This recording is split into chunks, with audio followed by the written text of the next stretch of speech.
Hello, my dear friends. You're in the Military with Summary channel, and today we will discuss the situation in the world on the 18th of June of 2026. Today we have a lots of very interesting updates, so let's start. And first, we're going to talk about the conflict on the territory Ukraine, where during the previous 24 hours, both the Russians and the Ukrainians were attacking each other with hundreds of drones. And first of all, we will once again discuss the situation around the city of Moscow. The Minister of Defense of the Russian Federation reported that the Ukrainians used 555 drones to attack the capital of the Russian Federation. The Russians stated that most of these drones were brought down, but the videos that were published by different sources show us completely different pictures. According to all these videos, the drones that were launched by the armed forces Ukraine managed to break through layered air defense of the Russian Federation and to strike the Moscow oil refinery. As a result of this attack, the Moscow's oil refinery was significantly damaged. A lot of facilities on the territory of this refinery was probably completely destroyed. During the previous 24 hours, lots of videos were published on this matter by pro-Russian sources. In this picture, we can see facilities that were hit by the Ukrainians. As you can see, there are up to 7 facilities, 7 different parts of this refinery that were damaged by the Ukrainians and probably even maybe destroyed. The Ukrainian attack ended somewhere around at 10 or 11 a.m. of the 18th of June of 2026, and when this attack ended, the Russians began to stabilize situation.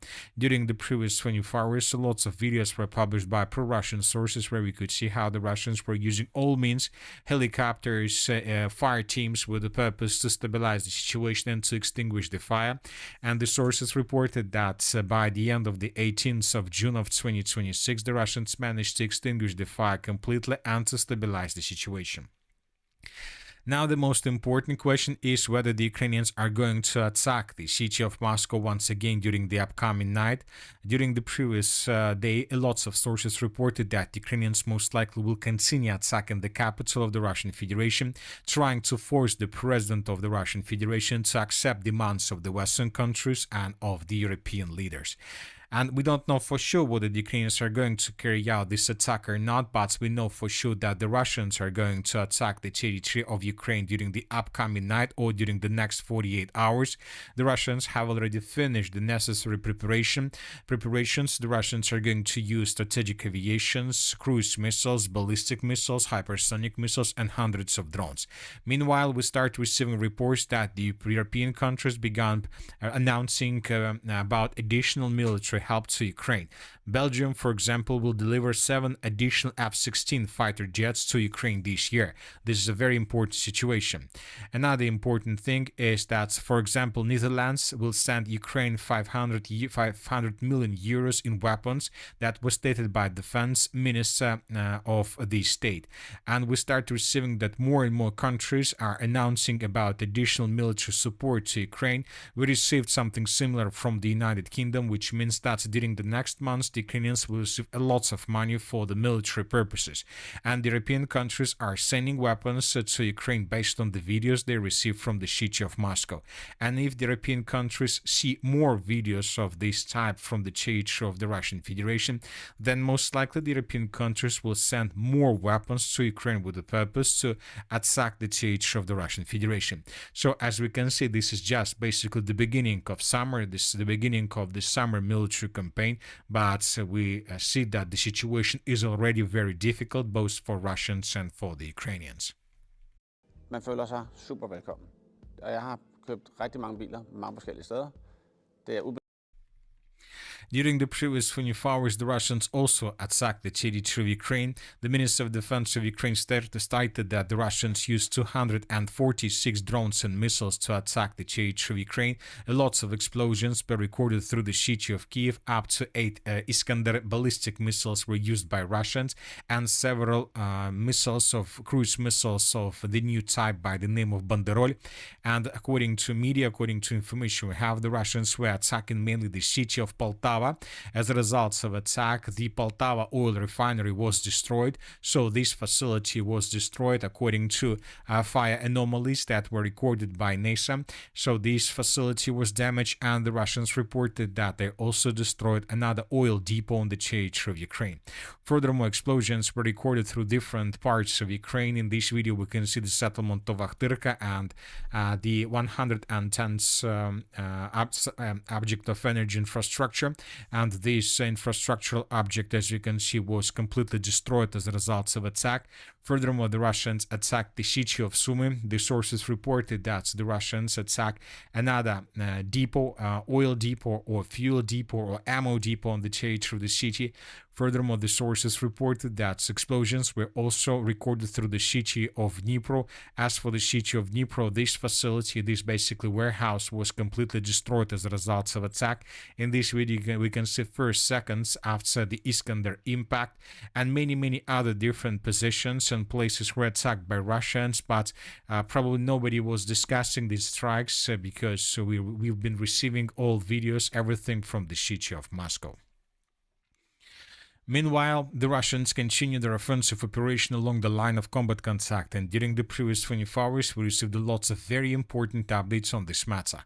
First, let's talk about the most important direction, the Sloviansk-Konstantinovka agglomeration.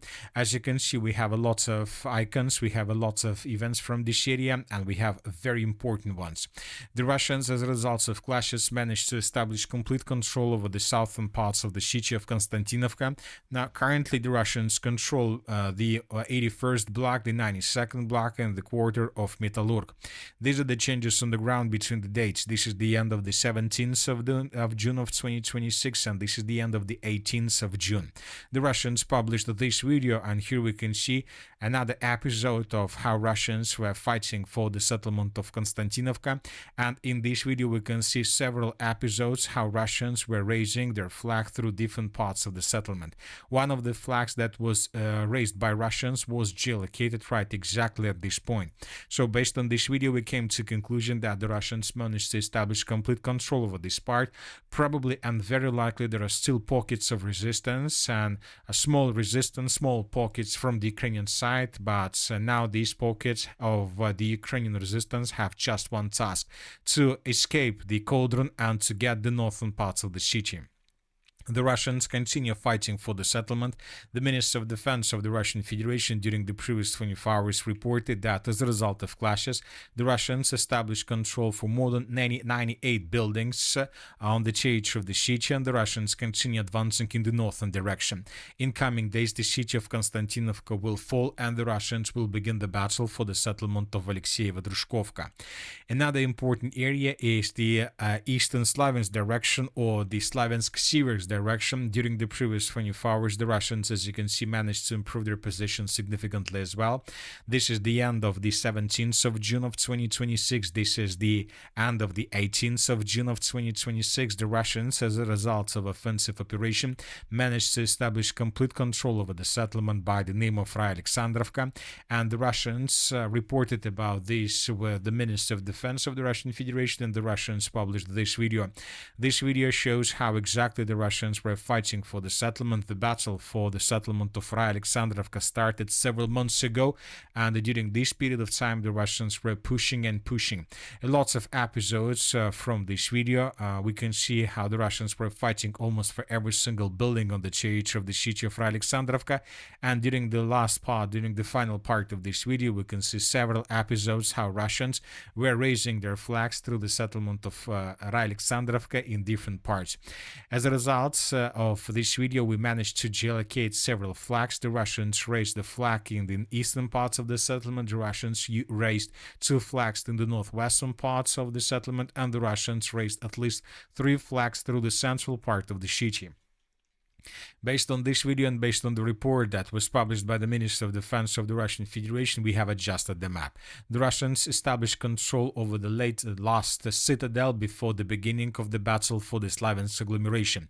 The Sloviansk agglomeration starts with the settlement of Nikolaevka, which is an eastern part of the settlement.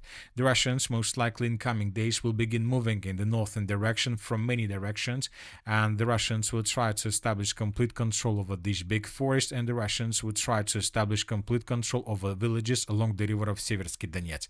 Due to the fact that the settlement of Alexandrovka was captured by Russians, it seems that Ukrainians will not be able to show fierce resistance through the most eastern citadel of the Sloviansk agglomeration through the settlement of Nikolaevka. The Russians most likely would try to take on the complete control over this territory as soon as possible and as fast as possible, with the purpose to answer the eastern Sloviansk agglomeration.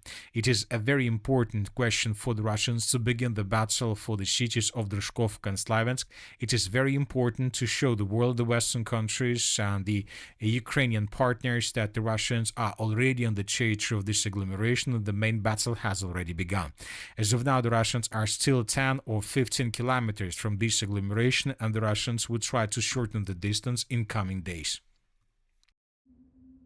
Forlad de næste synsprøver hos Synoptik og hjælp forskningen med at indhente vigtig viden. Tivoli præsenterer Lørdagshits.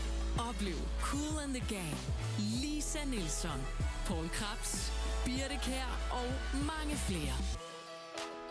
Vi ses på plænen hver lørdag hele sommeren.